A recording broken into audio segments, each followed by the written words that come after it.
Assalamualaikum warahmatullahi wabarakatuh. Halo semuanya, selamat malam. Kali ini saya akan menceritakan sebuah cerita horor mistis. Cerita ini berjudul Hantu Baik Hati, Sungai Blongkeng, Muntilan yang Terusir. Dan seperti apa kisahnya, langsung saja. Canguk. Ini dia sosok hantu Jawa yang tak populer. Tingkat popularitasnya jauh ada di bawah kuntilanak, genderuwo, dan pocong.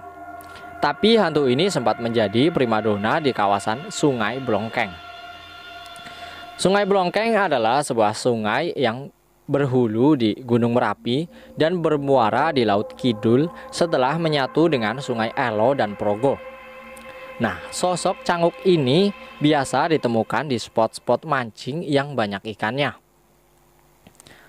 Pramono, salah satu warga di Bantaran Kalibongkeng, Muntilan, Kabupaten Magelang bercerita bahwa dia pernah mendengar dongeng tentang hantu canguk ini. Yang bercerita Mbah Ahmad saat beliau masih muda, katanya. Menurut Pramono, Mbah Ahmad ini saat masih muda sangat gemar menangkap ikan dengan cara memancing. Ia selalu berpamitan kepada istrinya untuk memancing dengan dalih mencari lauk. Saat itu sebelum tahun 1965, lauk menjadi sangat mahal dan masyarakat sini mengandalkan ikan di sungai sebagai lauk, kata Pramono. Suatu malam, Mbah Ahmad berpamitan kepada istrinya seperti biasa. Tujuannya langsung ke Sungai Blongkeng.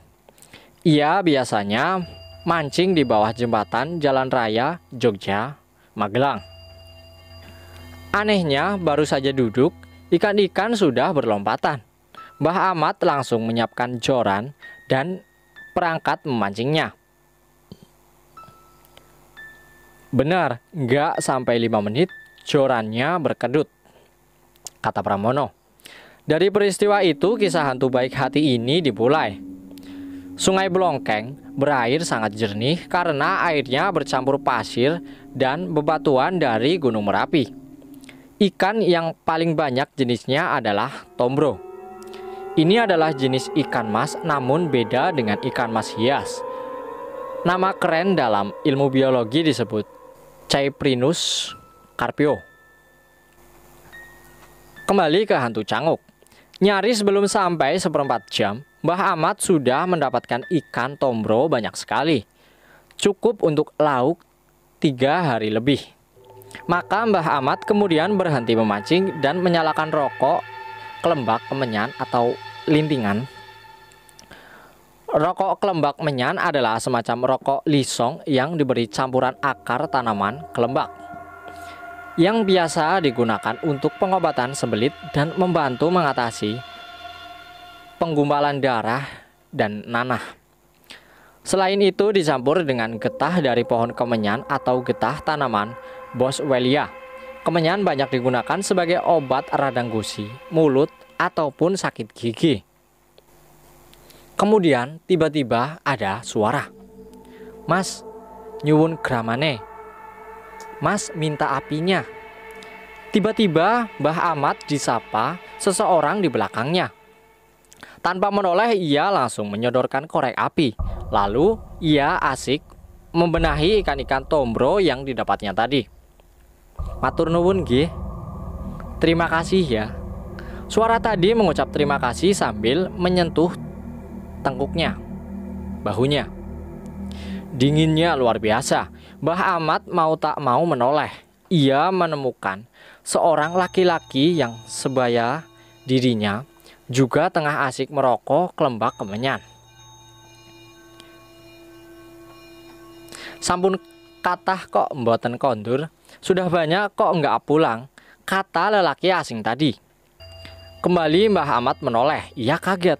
Sosok tadi tiba-tiba berubah menjadi besar. Karena takut ia memandang ke arah Gunung Merapi. Tapi rasa penasaran membuatnya ingin kembali menoleh. Canguk, seru Mbah Ahmad. Nggih mas, iya mas, jawab sosok tadi yang makin lama makin membesar. Mbah Ahmad langsung mengambil tempat ikan. Ia lari meninggalkan cangkuk itu. Sandal Lili kebanggaannya tertinggal. Ia terus berlari menuju rumahnya. Di sebuah tikungan tiba-tiba ia menumbuk benda kenyal yang sangat dingin. Mboten usah melajar, kula mboten ganggu. Namung kok sampeyan mboten matur nuwun ngoten. Nggak usah lari. Saya kan nggak ganggu. Tapi Anda kok nggak berterima kasih gitu. Suara lembut datang dari benda yang ditumbuk itu. Ternyata perut cangkuk itu. Oh nggih, matur nuwun, matur nuwun. Oh iya, terima kasih, kata Mbah Ahmad terbata-bata.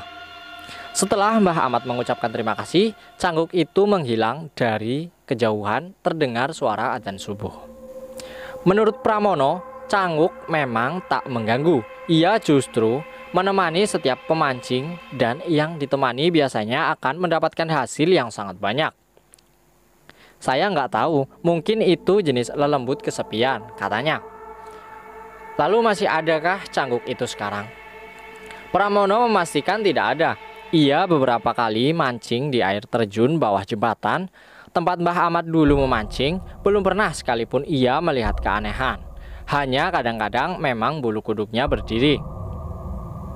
Saya biasanya terus melihat ke arah Merapi. Sering terlihat guguran larva pijar. Dilihat dari jembatan Blongkeng jelas sekali. Tapi cangkuk itu tetap tidak ada. Sama seperti ikan-ikan trombro yang menghilang. Katanya, kini jembatan Blongkeng sudah ditata menjadi sangat indah. Bantaran sungai yang tadinya rawan longsor jika banjir lahar sudah dibuat menjadi sebuah taman. Para pemancing juga tetap ada, namun jarang yang bisa mendapatkan ikan tombro. Dan kisahnya pun berakhir dengan demikian. Semoga bisa dipetik pelajaran hikmah dan manfaatnya. Akhir kata saya ucapkan terima kasih kepada teman-teman yang sudah menyempatkan untuk menonton dan mendengarkan cerita ini sampai dengan selesai.